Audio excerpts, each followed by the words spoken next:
Today we are going to be talking about craftsmanship when painting. We're going to be going over 3 different kinds of paint: dry tempera paint, regular tempera paint, and watercolor paints. After you learn about these 3 different kinds of paints, you can decide which one you want to try first. Dry tempera paint is the first kind of paint we are going to talk about. These kinds of paints are in large cupcake containers, and they're large pucks of paint that you add water to get to move. These are great for filling a large space with just a simple color. These paints dry really quickly too. So what you do is you dip your paintbrush into water, swirl into the paint color 10 times, and then go ahead and put it onto the paper. Whenever your brush is feeling dry or scratchy, you just touch into the water and continue. Notice how it can just fill your paper pretty quickly if you're using a larger brush. It dries quickly. You can overlap colors. They don't mix as well on paper as some other types of paint might. I also think that the black dry tempera paint with a skinny brush is great for writing things over top of other paints. This paint is also a little less messy, and again, I wrote here it's quick to dry. The second type of paint we are going to talk about is tempera paint.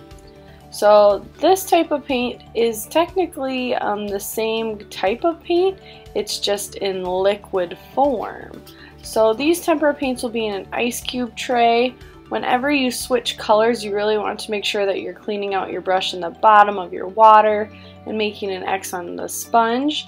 So these are much thicker paints. They're great for mixing on the paper. So notice how I'm overlapping colors and mixing them on my paper. And that's kind of a fun way to use dry tempera paint. It's wet, a lot thicker, it has better coverage. So that's a great thing about dry tempera paint. It really covers your paper really well, and it's thick. If you outline something with a marker and you paint over it with dry tempera paint, you won't be able to see the marker because of that thickness. So I'm drawing something with marker, but later I'll go back and have to outline it with paint. You won't be able to see the Sharpie marker as well. Make sure that when you are painting, you're thinking about the size brush that works best for whatever you're painting. Because I'm making these trees and I want to show some texture, I'm using a smaller brush. I'm overlapping different greens and yellows, making sure to clean out my brush in between colors. Now, if you add water to this tempera paint, you can make the color lighter and make it really spread out quickly to fill a space quickly. And then notice how you can overlap colors and mix them on the paper. Here, I didn't clean my brush out well enough, so when I painted with yellow, it ended up turning green. Then I took my paper towel to just kind of dry it off because although tempera paint is a little bit messier, if you let it dry, you can always paint another layer over it, and if you made a mistake, you can kind of cover it up. You do have to wait for it to dry though. So I dried it a little bit faster by using my paper towel, painted a layer of orange over top, and even added some white. Now I'm using green with some water with it to fill in the grass background and cleaning out my brush. To add some darker areas on my trees, I'm adding some brown. This might be, instead of outlining, I'm just kind of adding a darker texture into the trees and painting on the trunks with my brown.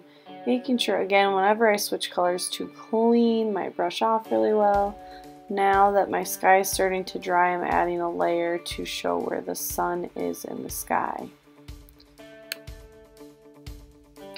The main things to remember about tempera paints are they're great for mixing on the paper, clean out your brush in between colors, and they are a little bit thicker and take longer to dry, but you can always add another layer over top of a tempera layer of paint.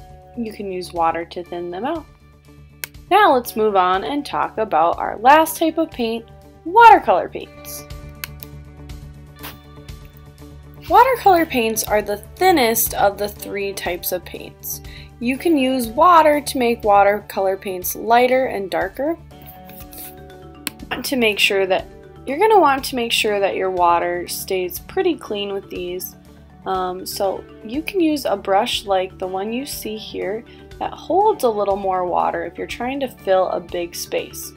What I like to do first though is wake the paints up. So I just take a little bit of water between my fingers and put a dot of water on each of my watercolor paints. Then I'm going to take my watercolor brush and swirl into the paint.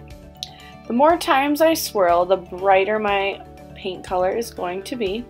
The less water I have, the brighter my paint will be, and the more water I have, the lighter my paint is going to be.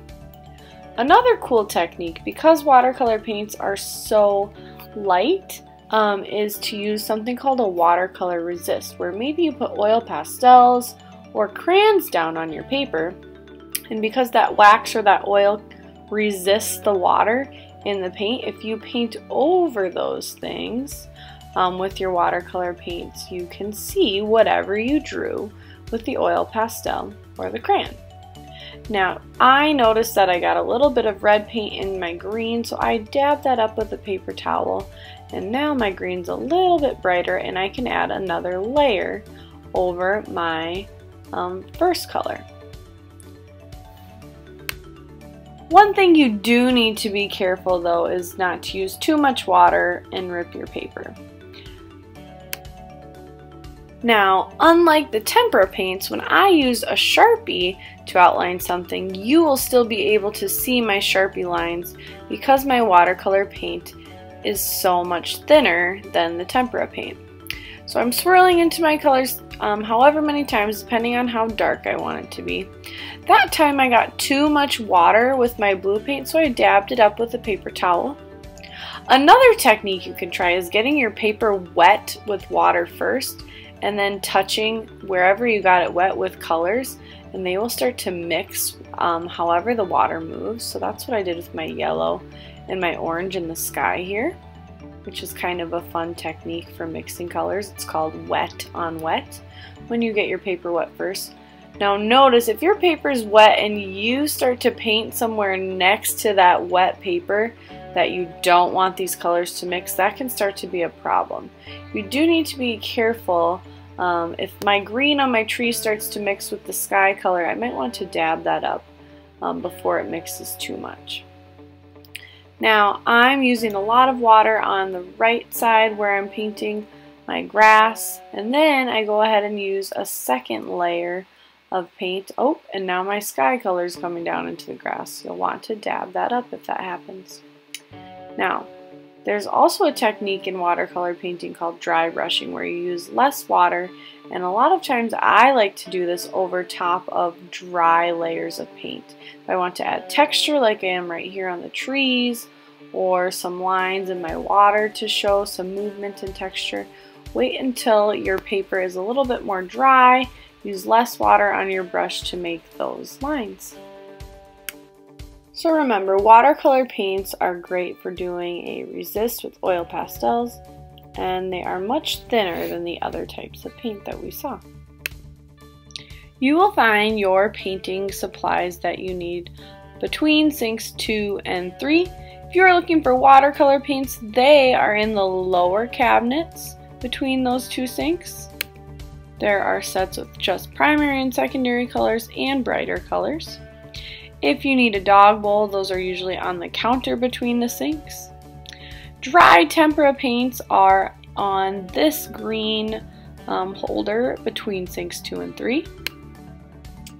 And the wet tempera paints are either going to be up here along with the different sizes of paint brushes, or they might also be out on the counter below the painting side.